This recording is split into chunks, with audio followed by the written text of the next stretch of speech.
throat. That's much better. Gut so. Einstein lebt im Zoo und kennt viele Tierstimmen. Damit fangen wir an. Einstein, kannst du eine Katze nachmachen? Do a cat? Einen Tiger im Dschungel? In the jungle. Ja, die knurren. Einen großen Wolf? Einen Schimpansen? Ein Schwein? Pig. Einen Hahn? Rooster.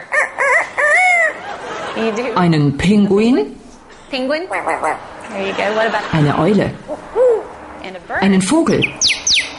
How about a Bellen wie ein Hund? shark?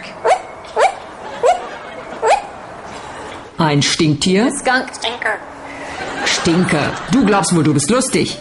Jetzt machen wir mal die Geräusche vor, die Einstein im Büro aufschnappt. Zum Beispiel anklopfen. Knocking at the door. And she Einstein hört manchmal auch das Wasser im Abfluss. water. Wie wär's mit Geräuschen, die du bei deinen Trainern hörst? Zum Beispiel Niesen. Dusty. Kannst du fallen? Hat das wehgetan? Yeah.